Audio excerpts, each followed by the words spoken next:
So here we have the Jaguar F-Pace on a 66 plate. I'm going to start off by showing you around the outside of the car, and then we'll hop in and run through some controls on the inside. From the outside you can see it's a 5-door car with alloy wheels and tinted windows. Let's start off inside the boot and work our way around the rest of the car from there. The tailgate on this car will open electronically. You can either do that from the key or from the tailgate itself. As we approach the back of the car, you'll see we have reversing sensors and a tow bar as well. Plenty of boot space. You can increase this space further by folding down those 3 seats you see, should you wish to do that, of course. Okay, so we're just going to work our way back around to the front of the car, and then we'll hop in and run through some controls on the inside of it from there. But now that we've done a full circle, you can see it's in fantastic condition the whole way round.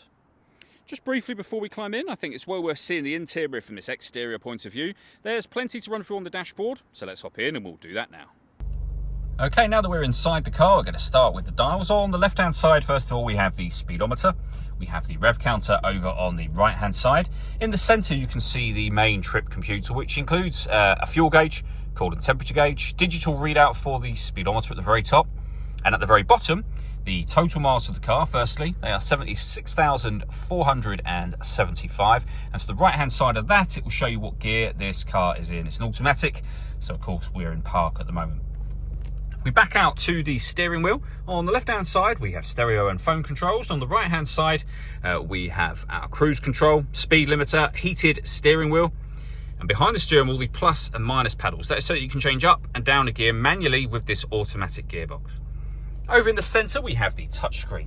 So we have a few physical buttons down either side that will allow you to access menus directly, or from the home screen you'll be able to access your satellite navigation, which is the menu we were just on. You'll be able to pair your phone, you'll be able to access your climate control.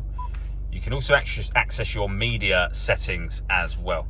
This car's got DAB, FM and AM radio, as you can see, auxiliary input. You can also stream your music wirelessly via Bluetooth audio once you've paired up your phone. And on top of all of that, it has a full colour reversing camera with guidelines that show you what direction the car is headed in relation to the image shown on the screen as well. And if we pop the car back into park, that will stay on there until we manoeuvre the vehicle. And as you can see, that's now gone off. Below that, we have dual zone climate control. You can adjust the passenger temperature, the driver temperature. You can increase or decrease the fan speed. You can determine what direction you'd like the air to be distributed in, and that will show within the climate control menu on the main screen that we were on just a second ago. When you're happy with those settings, that's your air conditioning on. Same button to turn it off again, or hit auto. The car will now take full control of the fan speed and the direction of the air to maintain the temperatures that you've asked for. You can override that manually anytime you wish to. You'll see that's now gone off. With a heated rear screen and a heated front screen as well.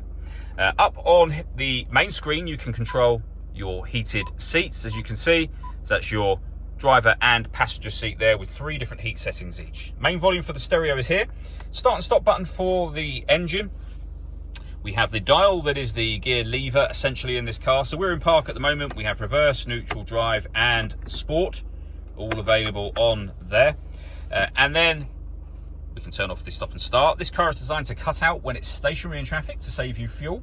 The system is off when that light shows. We can turn off our traction control as well and change the driving setup of the car from normal to race, eco or all weather. And we have our electronic handbrake just here as well. The last thing I wanted to mention is this massive panoramic glass roof. You can stop the sunblind at any point you wish to. The glass itself is fixed, but as you can see, that opens so far back that it really lets in a huge amount of extra light to the car. All that leaves me to say is thank you for taking the time to watch this video. If you'd like to come and see the car in person and have a test drive, please feel free to give us a call here at Glenbourne's. We'd love to hear from you soon.